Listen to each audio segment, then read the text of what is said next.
Coming in at number 10 is St. Louis Blues legend Robert Thomas, who will not be representing Team Canada. In the past 3 seasons, Thomas has accumulated 86 points in 82 games, 81 points in 70 games, but has slumped this season to just 30 points in 39 games. He has a 2.828 even strength points per 60 over the last 2 seasons, which is good for 18th in the league and in the company of Macklin Celebrini, Marty Necas, and Austin Matthews. Per Money Puck, his on-ice expected goals for percentage this year is 50.6, and his off-ice expected goals for percentage is 48.4, giving him a modest relative expected goals for percentage of just 2.5%. But in previous seasons, this was 6.4% last year and 9.4% the year before that. On top of this, Thomas kills penalties for 1 minute and 24 a night on average in St. Louis. At number 9, we have Cole Caulfield, who will not be representing Team USA. Over the past 3 years, Caulfield has accumulated 65 points in 82 games, 70 points in 82 games, and this year is sitting at 40 points in 42 games. In terms of even strength points per 60, Caulfield sits at a very respectable 2.531. Per Money Puck, his on-ice expected goals for percent is an unbelievable 64.4%, while his off-ice expected goals for percentage is just 41.9%, giving him a staggering 22.5% relative expected goals for percentage when he's on the ice versus off. Cole Caulfield does not kill penalties. My pick for number 8 is 22-year-old Wyatt Johnston, who was not selected to Team Canada. In the past 3 seasons, Johnston has picked up 65 points in 82 games, 71 points in 82 games, and this season is rocking 49 points in 43 games. In terms of even strength points per 60, Johnston comes in at just 2.189, still alright, but definitely getting the benefit of power play merchant status. Per Money Puck, his on-ice expected goals for percent is 58.8%, while his off-ice is just 44.3%, giving him a really solid 14.5% relative expected goals for percentage. On top of this, Johnston does spend an average of 1 minute and 14 per game killing penalties for Dallas, so this makes the 14.5% look even crazier, considering the 1 minute and 14 he spends killing penalties is likely not in his favor of upholding his relative percentage. Coming in hot at number 7 is Seth Jarvis, who was surprisingly not selected by Team Canada, despite making the Four Nations team. In the past 3 seasons, Jarvis has 67 points in 81 games, 67 points in 73 games, and this year sits at 31 points in 35 games. As for even strength points per 60, Jarvis is up at a respectable 2.563. Per Money Puck, his on-ice expected goals for percentage is a staggering 60.9%. Carolina is super deep, so his off-ice expected goals for percentage is still 53.7%, giving him a relative expected goals for percentage of 7.2%. But that's why context is important, because I can't really punish Jarvis for being on a good team. Jarvis is at the top of the list of these players not going to the Olympics in time spent penalty killing at 1 minute and 47 per night. While the ability to kill penalties is in itself a huge plus, 1 minute and 47 per night on the PK amidst his average of 19 minutes and 15 seconds accounts as 9.2% of total time spent on the ice killing penalties, and not exactly in a scoring-rich environment. Together, this gives Jarvis the edge over Caulfield and Johnston, but the top 6 is definitely a tier above 7 to 10. At number 6, we have Artemi Panarin. Over the last 3 years, Panarin has a mind-boggling 120 points in 82 games, 89 points in 80 games, and then 46 points in 43 games so far this year. Despite these super high totals, Panarin's even strength points per 60 is only 2.753, still a cut above everyone except Robert Thomas so far, but clearly another guy who excels on the power play.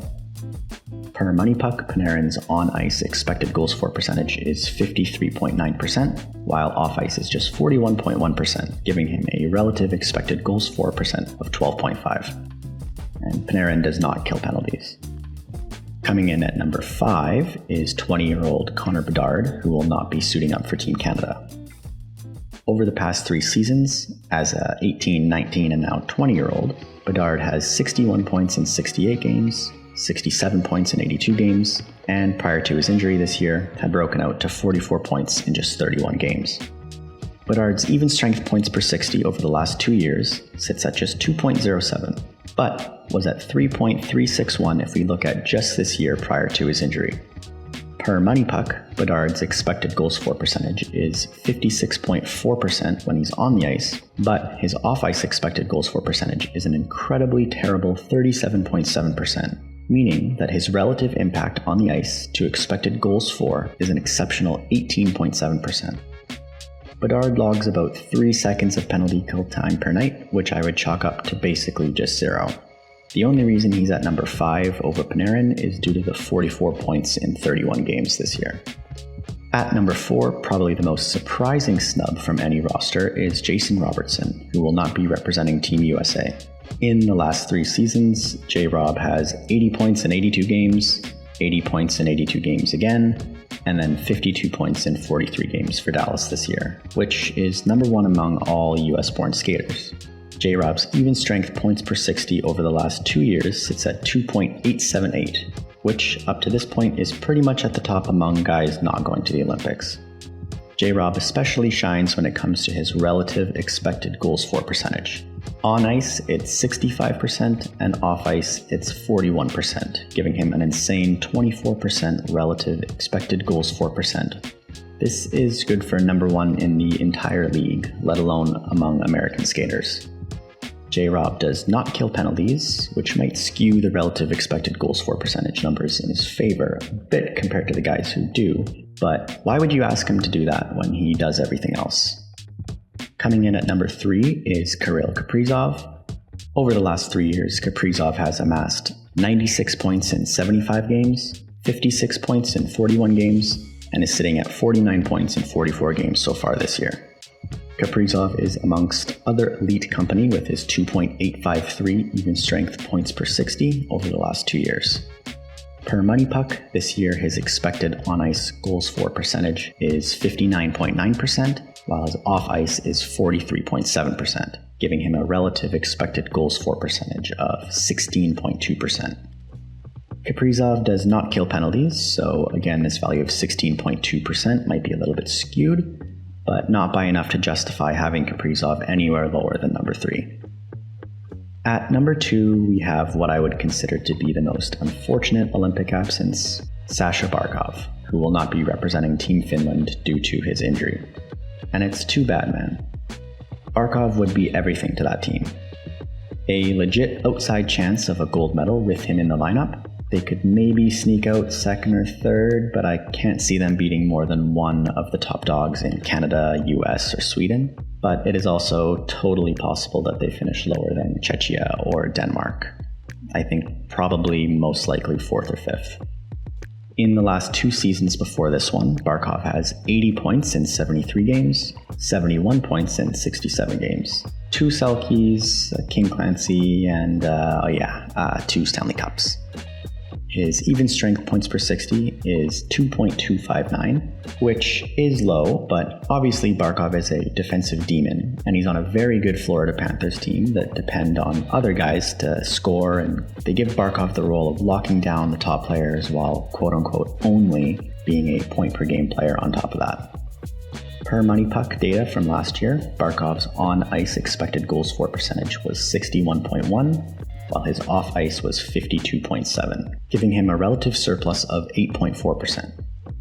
And Barkov kills about 1.5 minutes of penalties a night too, which is crazy because he is the only one in the top 6 who kills penalties and still kills it on every metric you could possibly try to scrutinize him on. And at number 1, we have the somehow underrated Nikita Kucherov. This man needs way more respect put on his name. 2-time Cup winner, 3-time Art Ross Trophy winner, 2-time Ted Lindsay Award winner, and 1-time Hart Trophy winner. In the last 3 seasons, Kuch has 144 points in 81 games, 121 points in 78 games, and so far this season he has amassed 61 points in 38 games. If Kucherov was in a market like Edmonton, Toronto, Montreal, or basically any other market besides South Florida, he probably wouldn't get ignored as much as he does. This guy is a top 3 player in the NHL and can on any given night be the best player in any game. If you think he's just a power play merchant, think again. His even strength points per 60 is a ridiculous 3.599, blowing everyone else out of the water on this list. Per money puck, his on-ice expected goals for percentage is 64.5%, and off-ice is just 45.2%, giving him a relative expected goals for percentage of 19.3. He doesn't kill penalties, but basically that's the only thing missing from his game. But in the same vein as these other top guys, except for Barkov, why would you want him killing penalties when he can rest up and counter right after the power play when all the top guys on the other team are tired? Well, thanks for listening to me yap today. If you think I missed somebody, please feel free to tell me how wrong I was in the comments. And if you enjoyed the video and want to see more in the future, please consider subscribing. Thanks. Take care.